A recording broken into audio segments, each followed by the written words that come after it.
Good day, everyone. Thank you for listening. Tonight's Dvar Torah is sponsored by Peter and Felice Katz, dear friends of mine from Muncie, in memory and the yahrzeit of Peter's father, Yehuda Aryeh ben Shlomo HaKohen Katz. I have the privilege of knowing him as well from Muncie. Shalom should have an aliyah, and we should hear good news one from another and be comforted in all of our difficulties.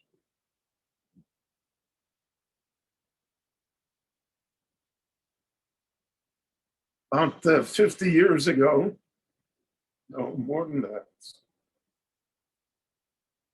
there was a famous book by a Jewish theologian of the United States. The name of the book was God in Search of Man.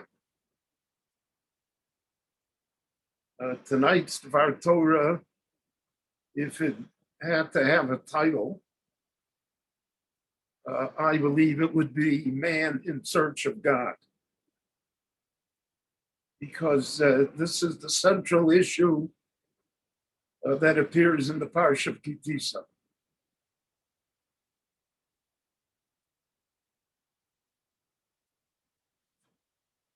Jewish people construct a golden calf, and they say, Eile Elohecha Yisrael, this is your God, O Israel. This was occasioned by the fact that Moshe did not come down from the mountain when they expected him to, and they were afraid to be left alone. So they went in search of a God. And the only God that they could, after centuries of paganism in Egypt, the only God that they could, so to speak, imagine and construct had to be a physical God. So when the calf, golden calf, sprang forth from the fire, it was natural for them to say, Eile Elohecha Yisrael, this is your God, O Israel.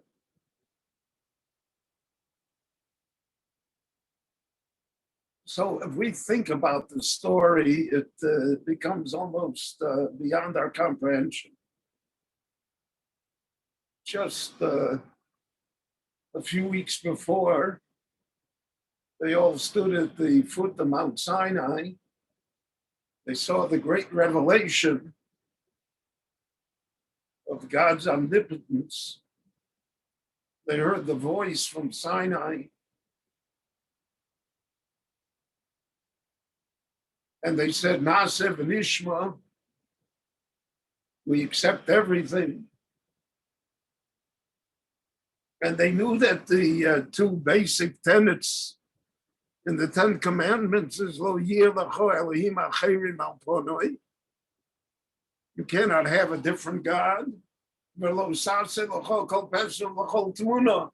And you cannot construct for yourself a physical representation of deity.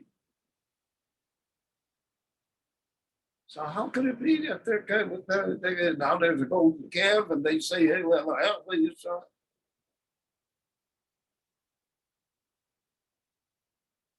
So one stream in the commentators regarding the Chumash, and it's probably the dominant stream, is that they were evil people. And evil people do evil things, even though those things are irrational, are self-contradictory. The nature of evil is that it never makes sense.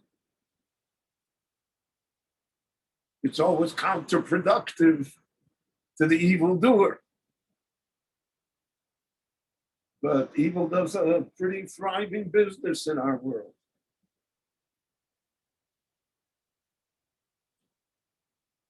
Therefore, some of the Mefarshim say it was the Erev Rav who were evil people. They're the ones that constructed it. Others say there were agitators that pushed the Jewish people into it. One stream is that they're guilty. They're completely guilty. We cannot find any mitigating motive. We cannot find anything that would justify such behavior, because it is so patently contradictory to what they themselves just heard and accepted and believed and saw.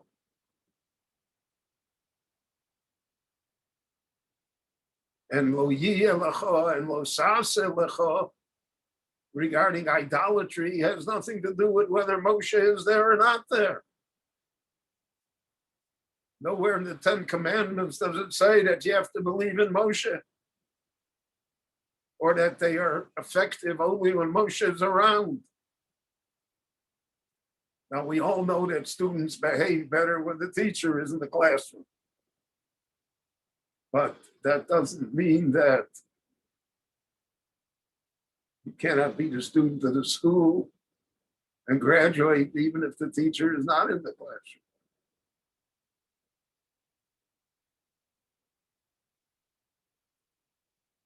So, therefore, this stream of interpretation is of the opinion that it is pure evil and no nobility in their purpose. And because of that, therefore, the punishment is that in every generation, whenever there are troubles that befall the Jewish people, and we can be rest assured that in every generation there will be troubles that befall the Jewish people. We'll say it in the Haggadah, Shebachol dor vador omdim aleinu l'chaloseinu. In every generation, there's an Iran, there's a Germany, there's a Russia. It's omnipresent. The names change, the issues change, the milieu changes, but it's all the same.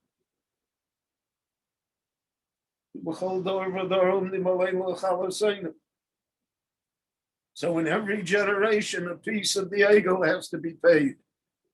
It's like a long-term mortgage. It's a fee that has to be paid. Remember when I was in Miami Beach, much of the land in Miami Beach was on long-term leaseholds. You didn't own it. You didn't own the land in fee simple. You owned only a leasehold. Rent was due. And there always was, aside from the rent, a fee to be paid for the original lease. So that was, to me, the example of the ego. There's you have to make the leasehold payments every month and month. And then there's the original fee, which continues perpetually. The Yom Pokti Pokariti, the day that I come to collect, the Lord says, I'll collect that fee also. So that's one stream. The evildoers did it.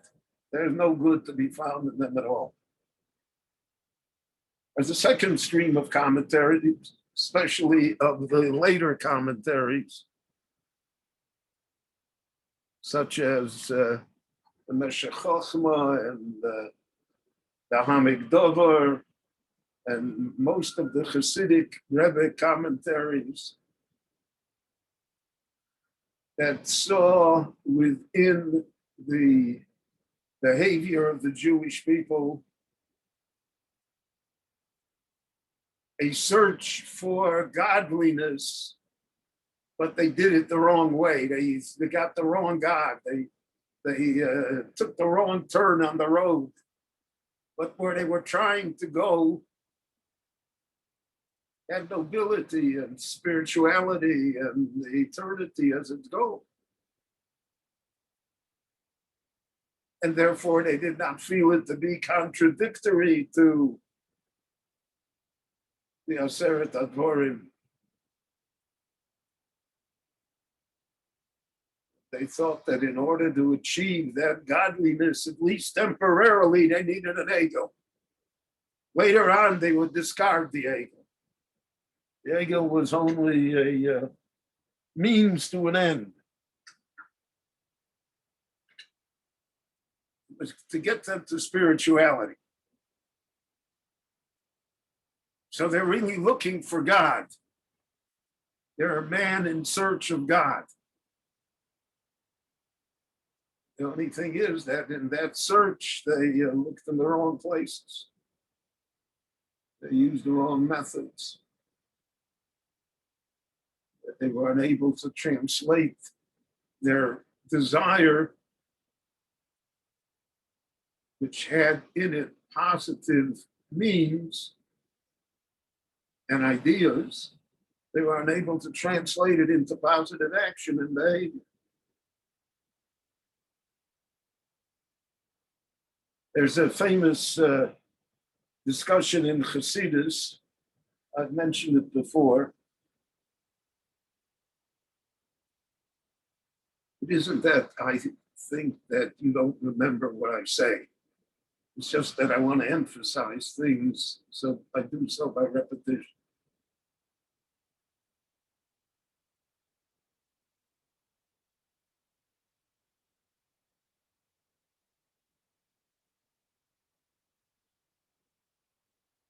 I remember I had a Jew in my shul in Muncie who was a medical doctor. He was a genius, very special person.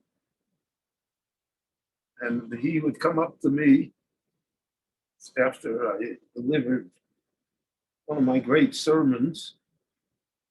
And a number of times in my career, he said to me, you know, you said this sermon 8 years ago on this parsha. So originally I thought I would be insulted, or that he meant it as an insult. But then when I thought about it, I thought it was the greatest compliment that I ever got. Most people don't remember my sermons for 8 minutes. He said he remembered I said it 8 years ago. So I told him, I said, if I said it 8 years ago, then it bears repetition. If you remember it, it bears repetition. So I'm convinced of that. So I'm never, so to speak, feel myself awed by the fact that sometimes I repeat myself. Anyway, the Hasidic anecdote is as follows. Rabbi Yitzchok, the Rebbe of Vorke, was having a discussion with the great Rabbi Menachem Mendel of Kotsk. They were both friends. The Vorker was very loyal to the Kotzker. They both came from the school of Pshizch. And they were having a discussion. And the basis of the discussion was, why here by the Egel do we see that the Lord forgave them, so to speak? Moshe prays on their behalf. It's true, a few thousand of them are killed, but basically the people are preserved. People continue. Nothing is canceled with them. And why, for instance, by the Meraglim, which are the spies, which on the surface seems to be much less of a sin, of a transgression. They didn't want to go to Eretz Yisrael, so they didn't want to go to Eretz Yisrael. There are a lot of people that don't want to go to Eretz Yisrael. Most of the Jewish people don't want to go to Eretz Yisrael. Well, Marash, what's the problem? God, oh, that generation has to die in the desert. None of them will ever see Eretz Israel. Kaviochel, the Rebbeinu Shalom takes an oath. Wow. So what's all the excitement there?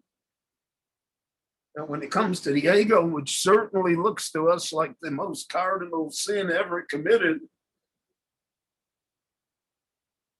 40 days from Sinai, they're building a golden calf and dancing and worshiping it. There the Lord forgives them. Moshe prays, Hashem, Hashem, Kerachum v'chanun. Vayomer Hashem, Salachti kidvarecha, I forgive them. So that was the discussion between the Vorker and the Kotzker. How can we understand that? When according to our human logic, it seems obvious that the Lord should have forgiven them for the Meraglim, for Eretz Yisrael, but not for the ego, because the ego was so much more a severe sin. Had so much more negativity attached to it. So the Vorker volunteered the following answer. He said, the Jewish people did tshuva after the Maaseh ego. They took off their crowns, they sat and wept. They were truly sorry that they had done such a terrible thing. So they did real tshuva. And they did tshuva at a time when they did not yet know that tshuva could help. So their tshuva was sincere. It was tshuva for the sake of tshuva, not for the sake to be forgiven, not for the sake that no punishment should come on them. It was simply because they were sorry of what they did. It was not tshuva to erase the consequences of the sin. It was tshuva for the sin itself. Because they didn't know yet that tshuva helped. They're not going to know that it helps until the end of the story. But by the Meraglim, by Eretz Yisrael, they already knew that tshuva helped. They already had this experience. And therefore the tshuva that they did was insincere. It was not tshuva on the sin, it was tshuva on the consequences. What the Gemara says, Echte ve'oshuv, echte ve'oshuv. I will sin, but I'll do tshuva so I can sin again. So in my speaking, biyoro lasos tshuva. That tshuva is never going to help. They're never going to get anywhere with it. And therefore, that's why the generation with the Meraglim was wiped out. Because their tshuva was insincere. And it was insincere because they knew already the power of tshuva. Very, very deep thought that the Vorker says. But that's not the thought I want to bring to you. That's what the Kotzker says. The Kotzker said, that's how you interpret it. I interpret it differently. He said, by the ego, the Jewish people were looking for godliness.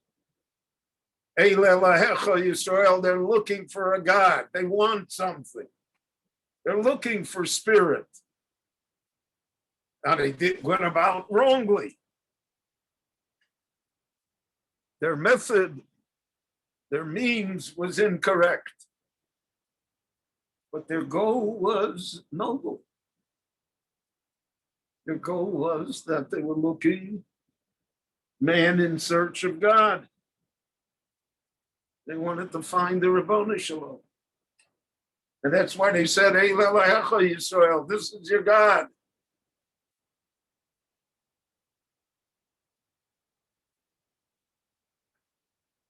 By the Meraglim, there was no godliness involved whatsoever. It was a question of their convenience. In Chutz La'aretz, they were going to be noblemen, rich men, live in serenity, not have to go to wars, not be besieged by enemies. That's why they didn't want to go. So their Avera came from base motives, from negative motives. So the Rosh Shalom didn't forgive them. But by the Meraglim, it came, so to speak, from noble motives. Came from a search for God. And therefore the Lord allowed them to continue. But he demanded that their search for God be confined to the methodology which the Torah portrays. Lo yeh lecha, lo saseh lecha. You cannot search for God without knowing in advance how to search for God.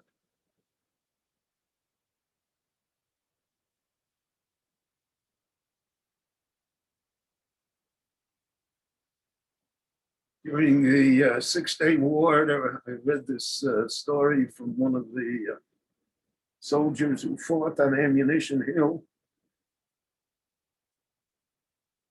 So he said in the bitter fight with the Jordanians,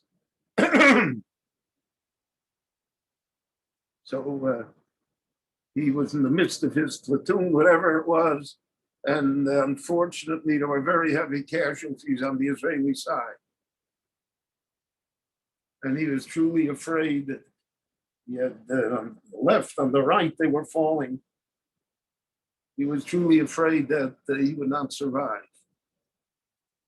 And he said at that moment, he was overcome with a tremendous desire to pray. And he realized he doesn't know how to pray.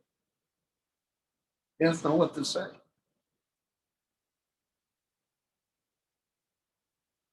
As a secular Jew, God forbid he should ever step into a synagogue. Yet he should ever have a prayer book in his home, in his heart.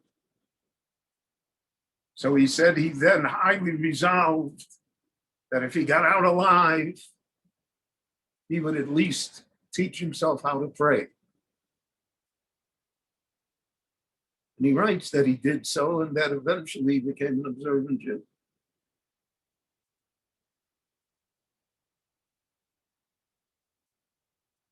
So you're in search of God, but how do you do it? So without Torah, without tradition, very hard to get there. So that was the answer of the Kotzker. That somehow there was a nobility of purpose here by the ego that spared them. Whereas by the Meraglim, it was all materialistic. There was no spiritual idea at all. They were just looking out for themselves. They wanted to live a comfortable lives. They felt he couldn't do it in Israel.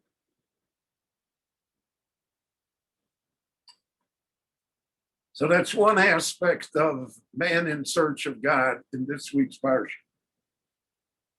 The second aspect has to do with Moshe Rabbeinu. Moshe is on the mountain for 40 days. He's in heaven. He doesn't eat. He doesn't drink. He's in a state of suspended animation. We don't know. We have no idea what went on there. And he studied the Torah. And he received the Torah Shabbal Peh. And then he prayed for another 40 days for the Jewish people to be forgiven.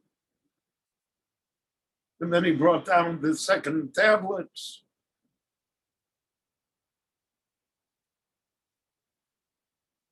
And then he asks a strange thing, Moshe.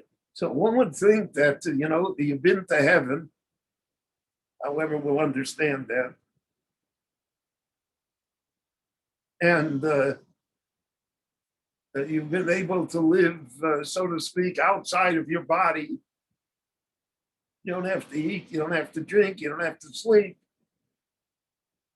All bodily functions are suspended.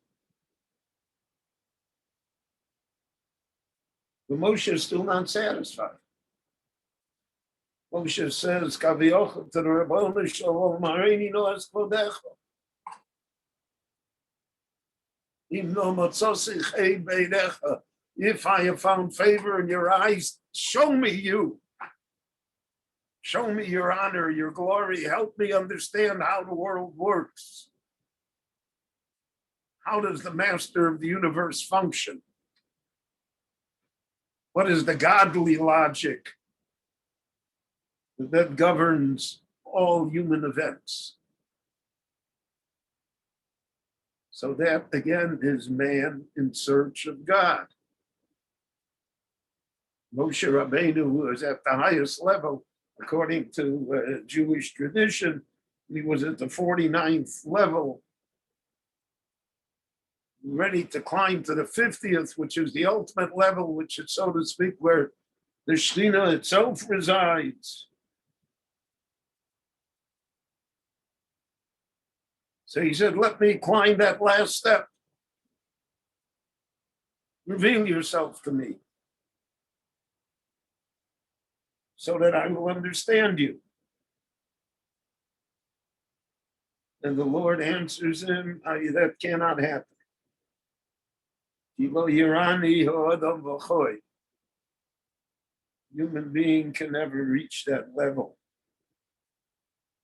Simply by being alive, you have taken away the 50th level. It's out of your reach. You'll never understand. The Lord tells them, you won't see me in front, you'll see me in back, meaning in history, you'll see me as I pass. You won't see me. That point you'll never get.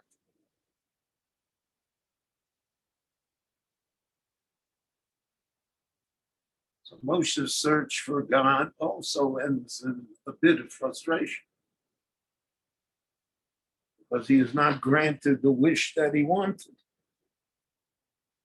not granted the ability that he demanded. He said, Hareini no es kodecha, and the Rabbi Shalom told him, Kalo Yerani Yodam B'choy. You will not see me. You won't understand me. I will not allow it to happen. So we are left that the lesson of this parsha is that we're always searching for God. Our whole life is spent in search of that. There are moments when we think we're close, when we sense it.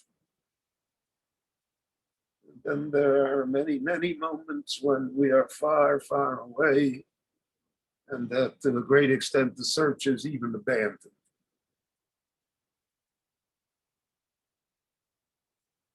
And I think that these are powerful lessons that can be derived and deduced from this week's parsha. The lesson that man is always in search of God. And as in many things in life, even if the goal is unattainable, the search is worthy. The search itself is its own reward. And that has really been the task of the Jewish people throughout the ages. Shachar avakeshcho Hashem. From the earliest morning, every day, I search for you, God.